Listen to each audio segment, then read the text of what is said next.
নমস্কাৰ, তোমালোকক আজি মই জিকেৰ 15টা প্ৰশ্ন উত্তৰ দিম। এইকেইটা DLED এক্সামৰ বাবে সহায়ক হ'ব। 1 নম্বৰ, কোনটো গ্ৰহক ৰোঙা গ্ৰহ বুলি জনা যায়? উত্তৰ মংগল। আজি MCQ নাথাকিব, কাৰণ MCQ বনাওঁতে বহুত সময় লাগে। সেইকাৰণে মই এনেকুৱা ডাইৰেক্ট উত্তৰ লৈ আহিছোঁ। প্ৰশ্ন 2, কোনজন অসমীয়া কথাছবি পৰিচালকে প্ৰথমে ৰাষ্ট্ৰপতি পদক লাভ কৰিছিল? উত্তৰ নিপ বৰুৱাই। প্ৰশ্ন 3, প্ৰথম অসমীয়া ছনেট পুথিখন কি? উত্তৰ মলাৰ। এইখন হ'ল পুথি আৰু এখন হৈছে কবিতা পুথি। কবিতা পুথিখন হৈছে প্ৰিয়তমাৰ চিঠি। হেমচন্দ্ৰ গোস্বামীয়ে লিখিছিল সেই পুথিখন। সেই পুথিখন যদি প্ৰশ্নটো এনেকুৱাকৈ আহিব, সেইখন যদি দিয়ে প্ৰথম অসমীয়া কবিতা পুথি ছনেটখনৰ নাম কি, এনেকুৱা আহিব পাৰে, তেতিয়া তোমালোকে কৈ দিবা প্ৰিয়তমাৰ চিঠি হেমচন্দ্ৰ গোস্বামীয়ে লিখিছিল। প্ৰশ্ন নম্বৰ 4, অসম নাম কেতিয়াৰ পৰা হয়? উত্তৰ আহোমসকলৰ ৰাজত্বকালৰ পৰা। প্ৰশ্ন 4, আহোমৰ শেষৰ ৰজাজনৰ নাম কি? উত্তৰ স্বৰ্গদেউ পুৰন্দৰ সিংহ। এই আহোমৰ যিখিনি নেকি তেওঁলোকৰ শাসক বা তেওঁলোকৰ প্ৰথম শাসক, আদি শাসক, এইকেইটা গুৰুত্বপূৰ্ণ। এইকেইটা ভালদৰে চাব লাগিব, তেতিয়াহে আপোনালোকে DLED এক্সামত উত্তীৰ্ণ হ'ব পাৰিব। প্ৰশ্ন নম্বৰ 6, আহোমসকলৰ সৰ্বশ্ৰেষ্ঠ ৰজা কোন? উত্তৰ স্বৰ্গদেউ ৰুদ্ৰসিংহ। ইয়াৰ অলপ আগতে আমি পাই আহিছিলোঁ যে আহোমৰ প্ৰথম ৰজাজনৰ নাম। এতিয়া ইয়াত হৈছে আহোমসকলৰ সৰ্বশ্ৰেষ্ঠ ৰজা স্বৰ্গদেউ ৰুদ্ৰসিংহ।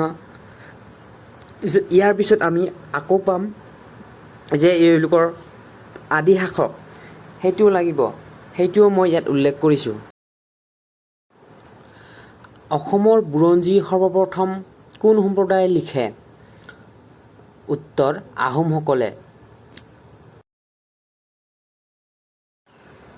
প্ৰশ্ন নম্বৰ 8, কোনে প্ৰথম অসমীয়া ভাষাত সাধুকথাৰ পুথি ৰচনা কৰে?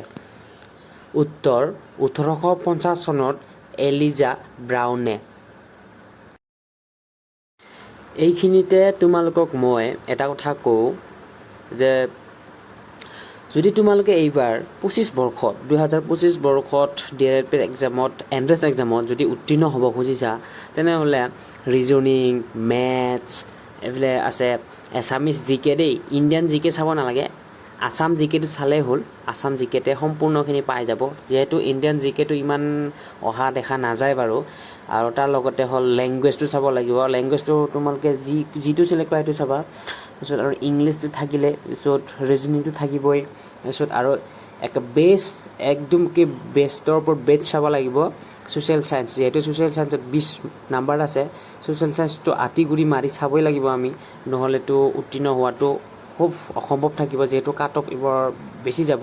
প্ৰায় প্ৰতিখন ডিষ্ট্ৰিক্টতেই এইবাৰ কাট অফ হাই যোৱাটো সম্ভাৱনাটো অধিক আছে। সেইকাৰণে পঢ়াটো চিলেবাছ কভাৰ কৰিব, তেতিয়াহ'লে তোমালোকৰ একো চিন্তা নাথাকিব। প্ৰশ্ন নম্বৰ 9, কোনে কেতিয়া বিষ্ণুপ্ৰসাদ ৰাভাক কলাগুৰু উপাধি প্ৰদান কৰিছিল?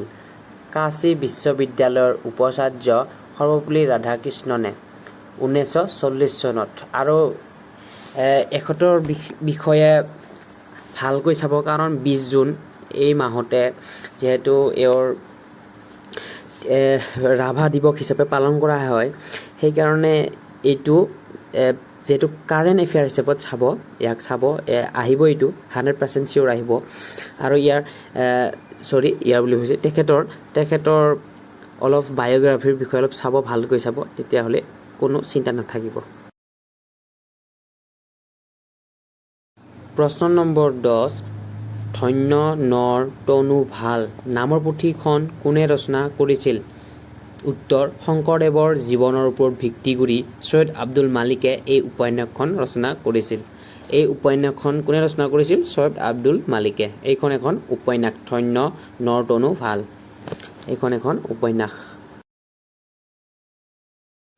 প্ৰশ্ন নম্বৰ 11 মামণি ৰয়ছম গোস্বামীৰ জন্ম কেতিয়া হৈছিল উত্তৰ 1882 চনৰ 14 নৱেম্বৰত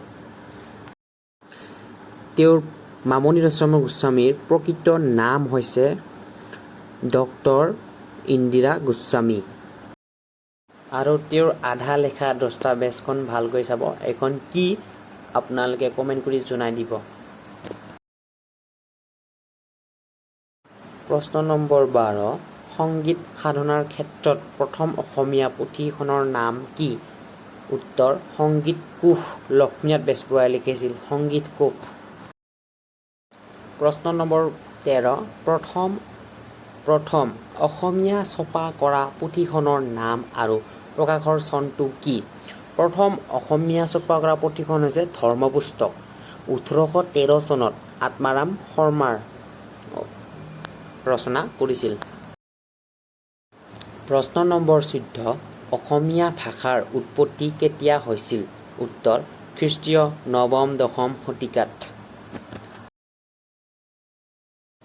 প্ৰশ্ন নম্বৰ 15 2017 চনত কোনে অসমীয়া ভাষাত সাহিত্য অকাডেমি বঁটা লাভ কৰিছিল উত্তৰ জয়ন্ত মাধৱ বৰা এটো মোস্ট ইম্পৰ্টেন্ট হয় যেহেতু 2017 চনত সাহিত্য অকাডেমি বঁটা লাভ কৰিছিল সেইকাৰণে ভালকে মনত ৰৈ ল'ব আৰু এইখিনি কথা কওঁ যদি তোমালোকে মোৰ ভিডিঅ'বোৰ ভাল পাইছা বা কিবা শিকিব পাৰিছা তেতিয়াহ'লে লাইক কমেন্ট আৰু সাবস্ক্ৰাইব কৰিবলৈ একেবাৰে নাপাহৰিব আৰু যদি কোনোবাই ডিএলএড পেড এক্সামৰ প্ৰিপাৰেচন কৰি আছে তেনেহ'লে এই ভিডিঅ'টো তেওঁলৈ শ্বেয়াৰ কৰি দিব আৰু তোমালোকক মই A to Z ভিডিঅ' দি থাকিম পলিটিয়ে হওক আসাম জিকে হওক সোশ্যাল সায়েন্সৰে হওক EVS হওক প্ৰতিটো মই ভিডিঅ' ইয়াত দি থাকিম ধন্যবাদ